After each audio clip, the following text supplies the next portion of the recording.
Segundo dados do Ministério da Saúde, cerca de 12 mil pessoas cometem suicídio no Brasil todos os anos.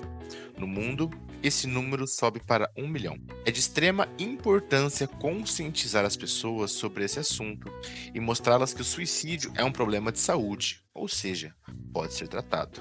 Pesquisas sobre prevenção apontam para o fato que o desfecho nefasto pode ser evitado na maioria das vezes caso haja o devido acolhimento ao sofrimento e acompanhamento da situação. Por isso se dá a extrema importância de falarmos sobre esse tema não só em setembro, mas o ano todo.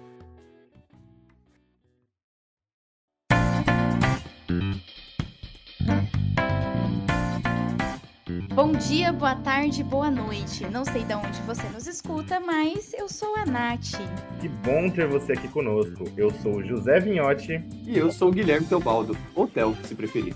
E esse é o Psicologia de Quinta. Prepare os seus fones de ouvido ou o seu alto-falante e venha discutir com a gente o tema da semana.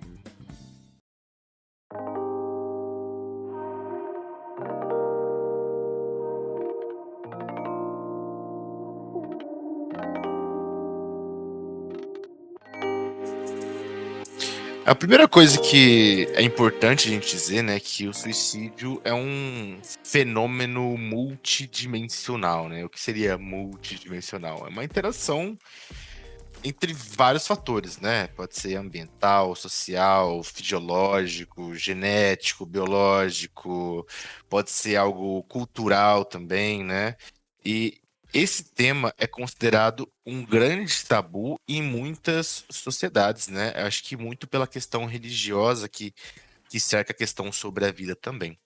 Mas se faz cada vez mais necessário a gente começar a conversar sobre esse tema, porque quando há uma rede de acolhimento, uma rede de apoio com relação a tudo isso, a gente vê que os números caem, né? Porque para cada consumado, existem vários que não se consumam também, né?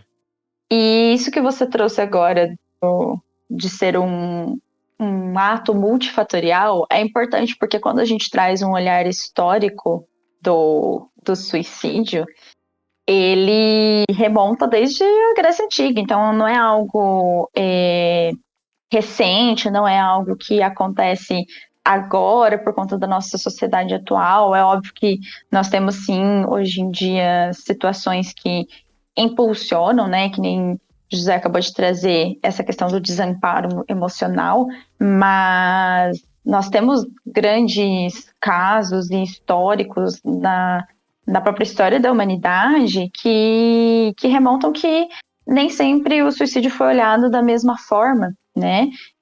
Até mesmo hoje em dia a gente tem uma mudança nessa perspectiva, que é quando a gente traz algumas discussões sobre o suicídio assistido, sobre a eutanásia, né?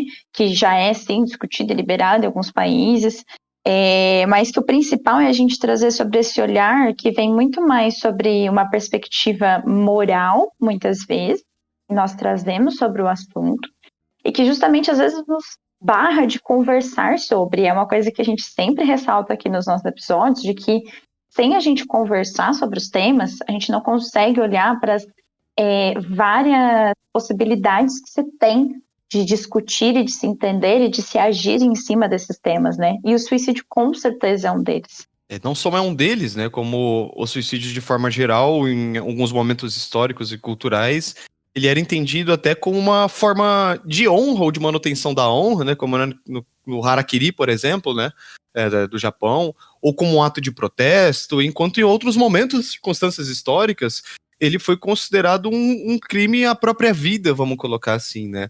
Tanto sob um ponto de vista da lei divina, vamos dizer assim, do cristianismo, entre outras coisas, quanto do ponto de vista, acho que, do próprio viver, né? De qualquer forma, o suicídio é um tabu, é uma pauta complexa, inclusive você pode até perceber que em redes sociais, vídeos, etc., não se usa mais essa palavra praticamente explicitamente, né? A gente tem que colocar uma máscara nela, né, para o próprio algoritmo não identificar, senão aquilo não vem à tona, e claro, tem outros motivos para isso, mas o suicídio que a gente vai tentar abordar hoje é mais sobre o aspecto do suicídio como um processo de adoecimento do que esse suicídio histórico ou filosófico, como era na Grécia Antiga, né?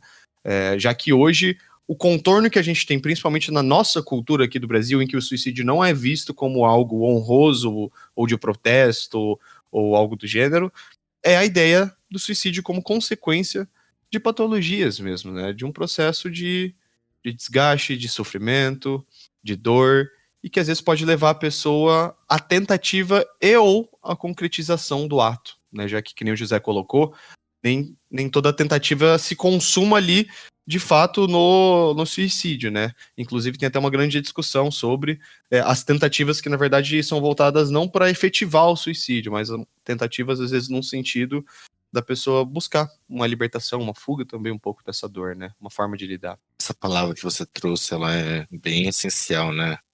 Se libertar de algo, né? De um sofrimento extremo.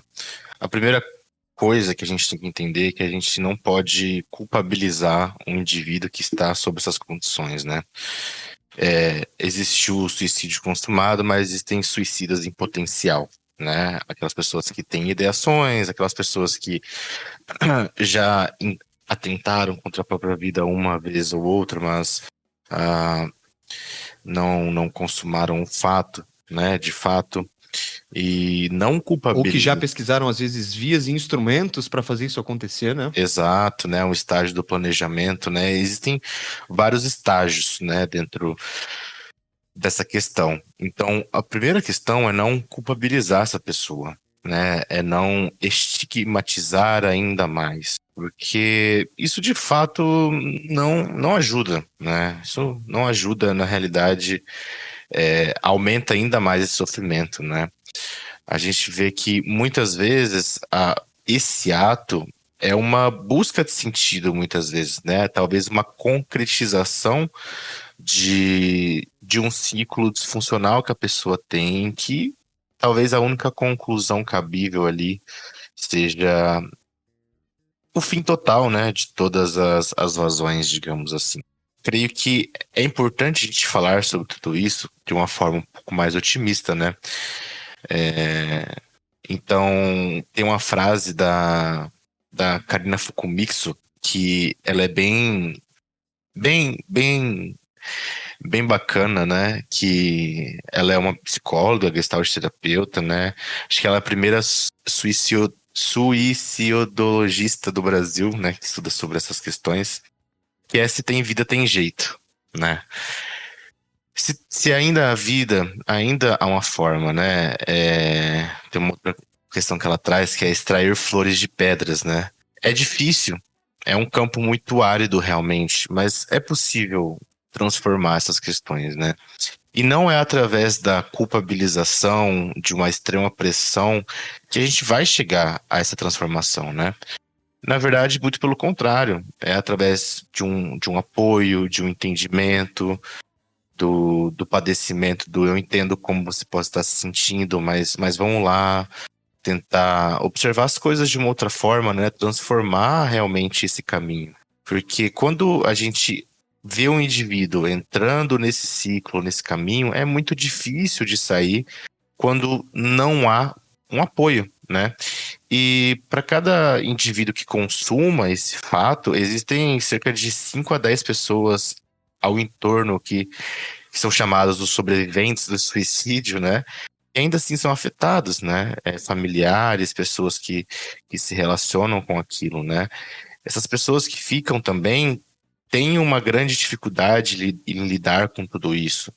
Então, o Setembro Amarelo não é só para conscientizar as pessoas que cometem, né? O entendimento da população sobre as pessoas que cometem ou têm essas ideações, mas também sobre essas pessoas que ficam depois de um ente querido ter cometido isso, né?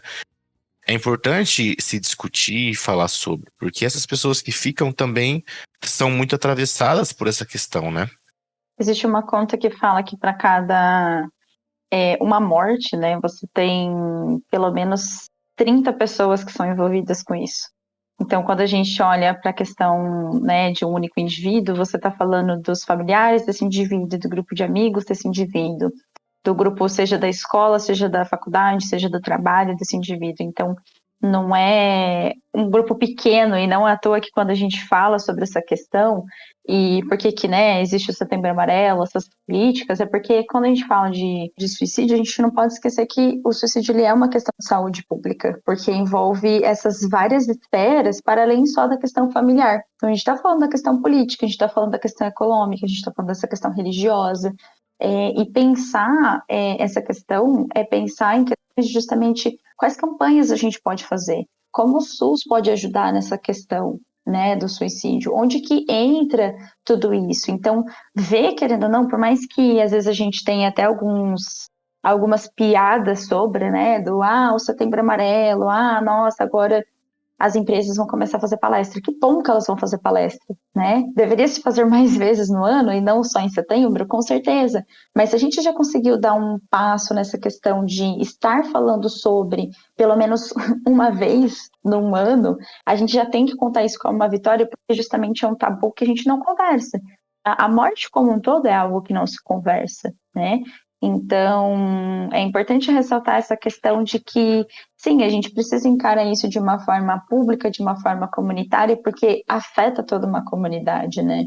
Não só afeta toda uma comunidade, como o suicídio já é discutido academicamente há muito tempo, inclusive o próprio Durkheim, né, um dos pais da sociologia, tem literalmente um livro chamado O Suicídio, que foi publicado em 1897, para a gente ter uma noção de como o suicídio já era entendido como um fenômeno também social e cultural, né? Até porque Durkheim, no período, ele verificou que havia uma regularidade na taxa de suicídio naquela época, e começou também um estudo sobre isso, né? Que tem até aquela ideia, né, do suicídio ser entendido como um ato egoísta, mas claro que esse egoísmo é todo um conceito acadêmico, etc., mas que traz pra gente a ideia de que é um fenômeno constante.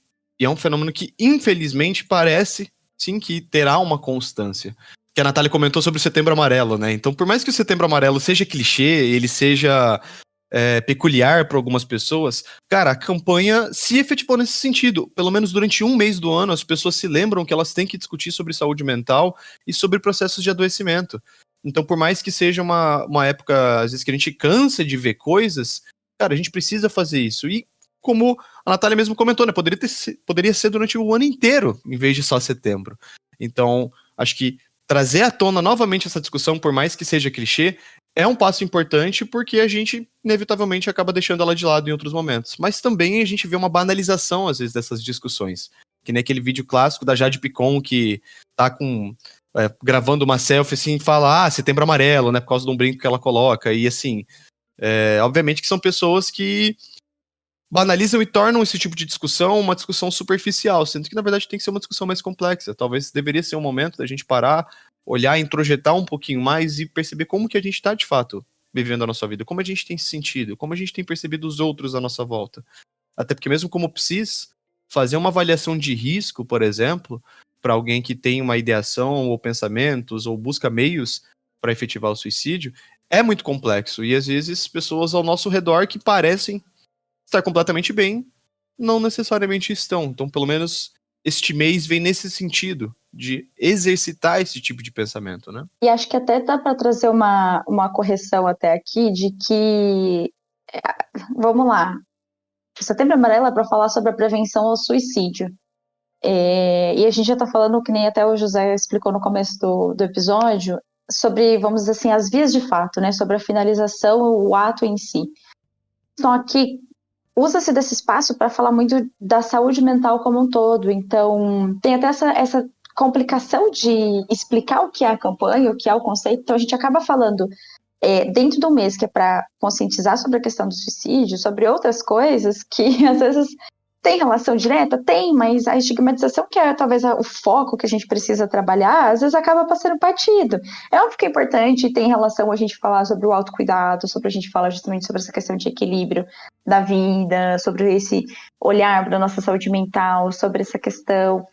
Só que talvez a gente possa bater em outros estigmas que as pessoas não falam tanto, que é, por exemplo, aquele clássico, quando começou a se disseminar o Setembro Amarelo, né, porque a campanha teve início em 2014, começou a acontecer muito aquilo do tipo assim, eu estou aqui aberto para conversar, caso você precise de algo, caso você não esteja se sentindo bem, minha Coloca no DM. story, né? Tipo assim, Setembro Amarelo, se você precisar de um conselho, eu estou aqui. Gente, não é assim que funciona, né? Exato, exato. E, tipo assim, é importante a gente ter os nossos vínculos sociais, e que nem você trouxe, a gente trazer essa atenção para o outro que está ao nosso redor, porque isso já é um passo muito fundamental e muito importante? Sim, com certeza.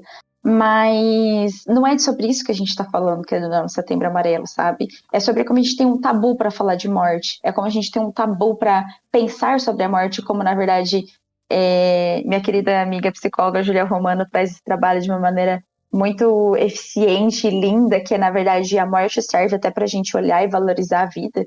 Tem um livro muito bom que é A Morte é um Dia que Vale a Pena Ser Vivido, fica inclusive aqui a recomendação de leitura, de como olhar para isso é também a gente trazer, que nem o José trouxe. Se ainda tem vida, ainda tem jeito, e esse jeito existem várias coisas, sabe? E trazendo até essa questão de novo só da DM, que eu acabei puxando um fio aqui, talvez esse seja um mês para a gente desestigmatizar a busca por ajuda psicológica, né? Porque tem esse tabu muito grande de que a psiquiatria, a psicologia são somente para esses casos extremos, né? Então, talvez a gente precise olhar para esse trabalho de uma maneira muito mais continuada, para que não se pense no psicólogo só no caso do suicídio, para que não se pense no psiquiatra só quando a pessoa já está com uma desesperança extrema, sabe? O nosso consultório não é carregado de pessoas que estão prestes a cometer o ato, gente. São casos, claro, que eles existem e têm uma certa constância, mas eu acho que é nesse sentido mesmo de tornar essa uma discussão cotidiana e não só de risco, não só de nível grave, vamos colocar, né? É uma campanha muito nova, né? Ela é uma campanha, na verdade, que o Brasil ele importa dos Estados Unidos. Nos Estados Unidos ela acontece desde 1994. E aí eu vou dar um pouco do panorama histórico, né? Tinha um jovem chamado Mike M. e ele tinha 17 anos e cometeu suicídio, né? Ele gostava de mexer com carros, etc. E uma vez ele reparou um Mustang 68 e o pintou de amarelo, né? E aí ele era conhecido como Mustang Mike, né? O Mike do Mustang. E, enfim, ele acabou ceifando a própria vida, né? E os pais desse garoto, após a morte do filho, né, decidiram criar um programa chamado Yellow Ribbon Foundation, que é a fundação da fita amarela, né, para justamente conscientizar as pessoas sobre a questão do suicídio, como identificar, como auxiliar antes que chegue às vias de fato, né. No Brasil, a gente começou a falar sobre esse Setembro Amarelo a partir de 2014. Então, agora em 2024, a gente está completando 10 anos dessa campanha no Brasil. É algo muito recente, é algo muito novo, né? Quando a gente pensa numa mudança social mesmo, a gente tem que conscientizar toda uma geração. Talvez as próximas gerações que surjam já estejam mais conscientizadas, né? É um trabalho de formiguinha, é um trabalho que leva tempo para ser feito. E a gente muito fala nessa prevenção, né? Por que a prevenção? A ideia é que a gente não deixe chegar ao fato em si, mas que a gente consiga, primeiramente, identificar, depois acolher e conseguir cuidar antes que se chegue às vias de fato, né? Mas a gente deve falar da pós-venção também, né? No cuidado com aqueles que ficam e sofrem, né? Também com essa questão. Então, é algo que a gente fala sobre todo setembro, mas é algo que a gente tem que conversar sobre o ano inteiro, né? É uma das maiores causas de morte de jovens de 15 a 26 anos, se eu não me engano, né? E as taxas aumentaram em 60% nos últimos 45 anos, né? Em 2012, sei que é um ano muito longe, né, de 2024, mas 804 mil pessoas no mundo morreram por causa disso, né? Quase 1 milhão de pessoas nos deixando por conta de uma questão de saúde pública. O suicídio, ele se torna uma questão de saúde pública e a gente tem que começar a conversar sobre isso para identificar aquela pessoa próxima que traz alguns sinais, né, para a gente entender como a gente pode apoiar e criar essa rede de apoio. Claro, como o Theo e a Natália trouxeram, né? Não é qualquer pessoa que vai fazer esse apoio, mas se você é próximo de alguém e sente ela diferente, converse, sente para conversar. O silêncio nem sempre ele ajuda nesses momentos. O silêncio muitas vezes ele faz com que essas taxas cresçam também, né? Gente, já que a gente está falando sobre essa questão de conscientização, hoje em dia, obviamente, com discussões de internet, com vídeos, muitos de vocês já sabem, mas, como a gente tem falado, não custa nada e, na verdade, é extremamente proveitoso que a gente bata em teclas que às vezes são um pouco repetitivas. Então, quais são os principais sinais de alerta? Como a gente pode ter esse olhar para esse outro que está presente na nossa vida, seja um familiar, seja um colega, seja um amigo, né, seja um aluno, né, seja, enfim, pessoas que estão aqui em contato com a gente, né? Então, vale a pena aqui trazer, acho que a primeira questão, que são situações que são, de uma certa forma, muito extensas e muito intensas, seja em questão de sentimentos, seja em questão de temporalidade, né? Porque um dos grandes, né, principais sinais de alerta é o que a gente chama de tristeza excessiva.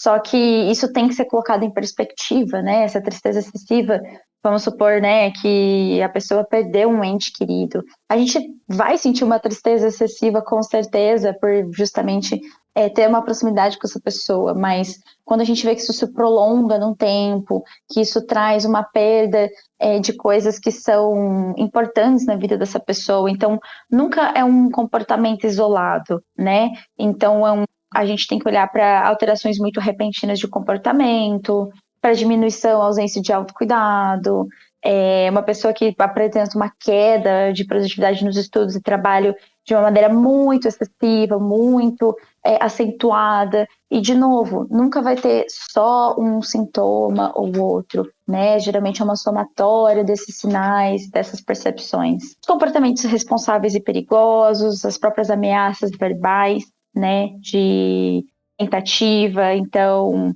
é importante a gente olhar e diferenciar e até mesmo identificar quando isso aparece no que a gente chama de humor autodepreciativo, né? Tem gente que... Pessoal, por favor, parem, tá? Com humor autodepreciativo, assim, a gente entende, mas já passou. Às vezes é complicado falar sobre o humor autodepreciativo, né? Mas Sim. só que ele é um sintoma e ao mesmo tempo é uma sátira, mas toda sátira às vezes tem o objetivo de diminuição de tensão, né? Exato. Então, assim, até mesmo quando a gente olha hoje em dia para rede social, a gente vê muito, né, do meme, do falecido tweet, dessas questões de humor depreciativo. Então, eu queria dormir e nunca mais acordar, é inútil fazer alguma coisa para mudar, tipo, nada importa. Então, assim, por mais que às vezes seja banal nessa questão de só um meme da internet, é algo que justamente merece essa nossa atenção, merece esse nosso cuidado, especialmente quando a gente fala desse combo, né, de sinais e sintomas que podem estar acontecendo na vida dessas pessoas que às vezes a gente tem contato. E só um adendo sobre o meme autodepreciativo, que é algo que eu acho que é bem importante sinalizar, é que por mais que não seja claro pra gente no momento, e isso não vai ser uma problematização em vão ou só por problematizar, mas o meme autodepreciativo ele pode por vezes invalidar a dor de alguém que realmente pensa aquilo, de alguém que realmente se vê dessa forma, né? E ao entrar em contato com aquilo como uma piada, isso pode ser sim um estímulo e um gatilho mais intenso. Pode até diminuir a tensão para essa pessoa? Pode.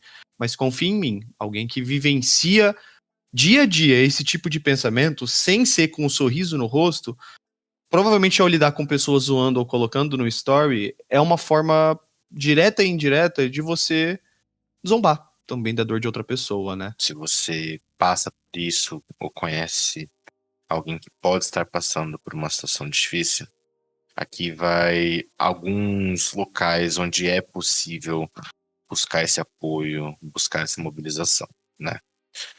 Nos CAPs, né, são os centros de atenção psicossocial da cidade de vocês, podem auxiliar. Unidades básicas de saúde também estão paramentados para instruir. A UPA 24 horas. Em alguns outros casos, né, SAMU, pronto-socorro, hospitais, mas principalmente o Centro de Valorização à Vida, o famoso CVV, que o número é 188, tá?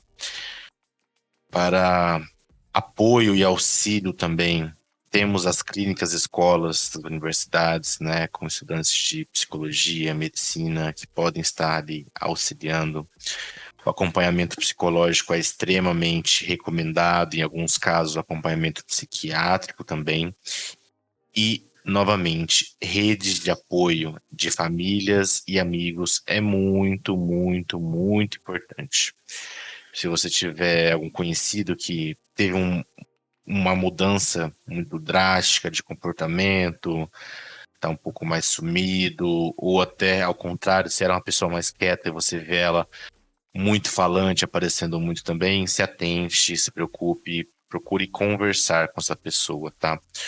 O silêncio nunca é a solução, tá? E vou trazer aqui também uma recomendação de um documentário feito pela GNT, né, que é Para os que Ficam, muito bacana, se vocês puderem assistir, tá? E é isso. Caminha que a vida te encontra.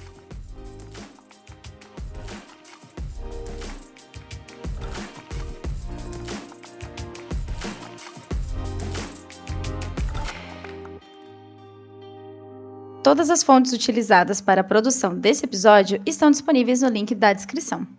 O Psicologia de Quinta é uma produção do Espaço Kinesis Psicologia. Novos episódios todas as quintas. Entre em movimento com a gente!